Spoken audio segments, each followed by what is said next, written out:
episode 5. Hi everyone, my name is Kwa, and I'm one half of the culture team here at VSA at UVA, and welcome to our podcast. So our podcast is called Culture Shock, and this is where we're going to talk about issues regarding our Vietnamese and Asian American community, and we'll also be having deep conversations about our own experiences, and we hope you enjoy it. Hi everyone, my name is Kylie and I'm the other half of culture at VSA at UVA. A quick disclaimer before we start, all of the opinions and experiences we share are completely our own and don't necessarily reflect the views of our organization. So please keep that in mind as you watch. Another quick disclaimer would be we are following COVID-19 regulations. We've quarantined, we've gotten tested, and please remember to wear a double mask, sanitize your hands, and stay safe and healthy out there. We really wanted to address some current events in this episode that we feel are really relevant to our community. So the COVID-19 pandemic has seen a huge rise in xenophobia towards the Asian community and the Asian American community, because honestly, a lot of people just choose not to make a distinction between those two. So because the virus was initially reported in Wuhan, China, there's been a very blind assumption of all Asians, Chinese especially, but all Asians and their lifestyles. So we would sort of like to So one of the biggest current events that was happening earlier at the beginning of this year was the January 6th U.S. Capitol riot. And the reason why this specifically was brought up when we were talking about the topics was that a South Vietnamese flag was seen flown in the riot, and not just one, maybe like 2 to 3 was flown around. And we wanted to emphasize on the fact that the South Vietnamese flag in particular, represents a country that no longer existed ever since the independence of Vietnam. So the independence of Vietnam in 1975, as you all know it, now is represented by the flag, which is the red flag with the yellow star in the middle. Vietnamese flag is the yellow flag with the 3 red stripes. And so why is there such a big distinction? So Southern Vietnamese people, who I relate to because I'm from South Vietnam, use that flag as a way to claim freedom and democracy.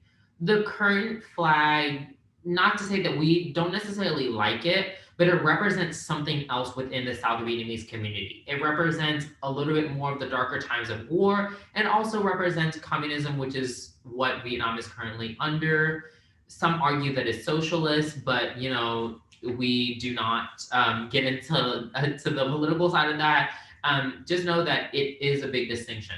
So when there were white supremacists, and we don't know from, I've read multiple news reports, we do not know if it was a Vietnamese person who's also a white supremacist who happens to fly the flag, or was it white people that were white supremacists that flown the flag. But either way, our Southern Vietnamese flag is very important, and so being flown in a representation of white supremacy is something that we cannot condone, because it represents unity, and white supremacy is just one of those things that are very divisive and something that's just very hard to swallow in terms of what's happening in our community.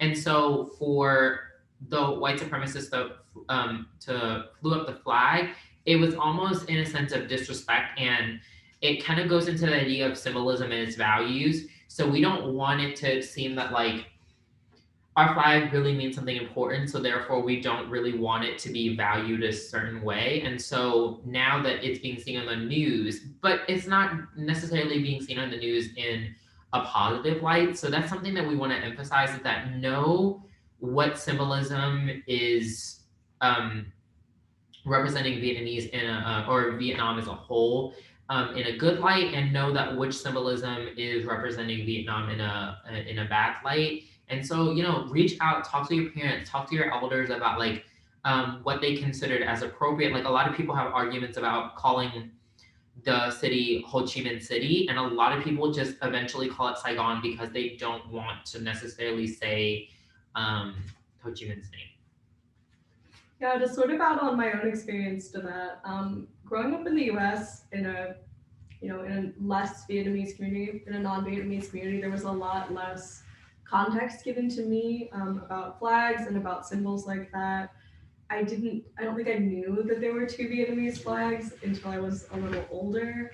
I was at a camp for adopted Vietnamese children, and the camp director was telling us about how she said, some of you guys might be wondering why we never do activities with flags because that's a pretty basic thing. You can have the little kids like glue a star onto a red background or whatever, and that'd be a really easy thing to do. But we never did anything like that, and none of us really knew why. And she said it's because to me, she's a South Vietnamese refugee. She said because to me, that flag represents hatred and blood, and to others, that's your national flag. That's a point of pride. And our counselors came from some were born in the U.S., some were born in Vietnam, others were children of refugees. So it was just a really big spread of people with different views. So as we really want to emphasize, there is no one right answer to this, and our organization does not currently have a specific stance on the Vietnamese flag on which is appropriate at different events. So just note that our opinions are our own. So the flag, I sort of don't identify with either flag right now. When I was much younger, I was like, oh, like red background, yellow star, like that makes sense to me. Like that's the flag I saw in books. That's the flag I saw, in like the encyclopedia or whatever. And I was like, oh, that's the Vietnamese flag. But then when I got older and I knew some more of this historical context, I'm like, well, maybe there's another side to this. But at the same time, because I grew up here and I have less of a connection to South Vietnam as a country and to the war, that flag isn't necessarily something I claim either. So I think it's really a very personal choice what flag you sort of identify with, and you're free to make your own decisions as long as you're. The most important thing is to be educated. So we're gonna now transition to another serious topic, which is the rise in Asian American abuse and hate and racism throughout the COVID-19 pandemic. And the one thing that I will emphasize before Kylie talks about her point would be, remember that Asian American and Asian racism in the United States have been going on for a very long time. Not that it has never happened before, and this is the very first time Asian Americans have ever received racism, but this is a spike. And not to say that there were not spikes before, because obviously we know about the Chinese Exclusion Acts, the Japanese internment camps here in the United States. So we just wanted to emphasize the fact that this is not the only time where racism has happened to our community, but this is a spike and is something that is modern and current. So we wanted to bring it up because we know that it's a very relevant thing. And since we are talking about advocacy for anti-racism, this would be the perfect time to bring up that point. Yes. Yeah, so a lot of these crimes have been directed towards, elderly people who are possibly sick. And it's just, to us, it's really upsetting to see, we're already a vulnerable community as people of color in the United States, but to see an even more vulnerable community, our elderly being attacked is just so shocking to me, because it's like, what is the point? What do you get out of beating up, somebody's grandmother in the street? What does that prove about COVID? What does that change? And there are people, in our community, some of the Vietnamese community are very recent immigrants, but in the Asian community as a whole, some people have been here for a very long time. Those people that are being attacked in the street, don't even necessarily have connections to their home countries. It's a lot of, I think back to what Klaus said about internment, where there are people who've never been to Japan, who never spoke Japanese, who didn't know much about their culture at all, but they were still locked away because they happened to look a certain way, and people assumed they had this loyalty to an emperor that they didn't know the name of. And so I think something that we also wanted to emphasize was that the elderly or the older generations in Asian American communities, as well as Asian communities, are very much prized. You do everything for the elderly people because they've worked so hard, they sacrificed so hard. For example, in Vietnam, a lot of your grandparents, even a lot of your aunts and uncles and parents included, are refugees from Vietnam, locating relocating in places like Cambodia, Thailand, even the Philippines, if you will, and now the United States, they've had to, learn to overcome a lot of racial and language barriers. So they work so hard, and then now suddenly they're 84, they're just walking on the streets of California, New York, or whatnot, and they get shoved. And not only is there shoving, but there's hitting, beating, and obviously we've seen there have been a lot of murders out there. And whether this is 100% intentional or not, we know that it is because it's just out of pure spite and pure racism that people are being shoved. And just me and Kylie in general wanted to advocate for the anti-racism in the Asian American community, and just really wanted to say that if you get a chance, donate, sign a petition, post something on your Instagram, and don't post for performative reasons. Post because you know that you want to advocate for your own community. I think that's really important. This is not the time to be, oh, I'm an influencer, or I think it's cool to promote advocacy. Advocacy is not cool. Advocacy is something that's very hard to do, and it has to be something pure, out of pure genuineness. So we hope that when you do share your stories and your post, it's really out of the pure fact that you want to advocate not only for the elderly community, but just the Asian American community in general.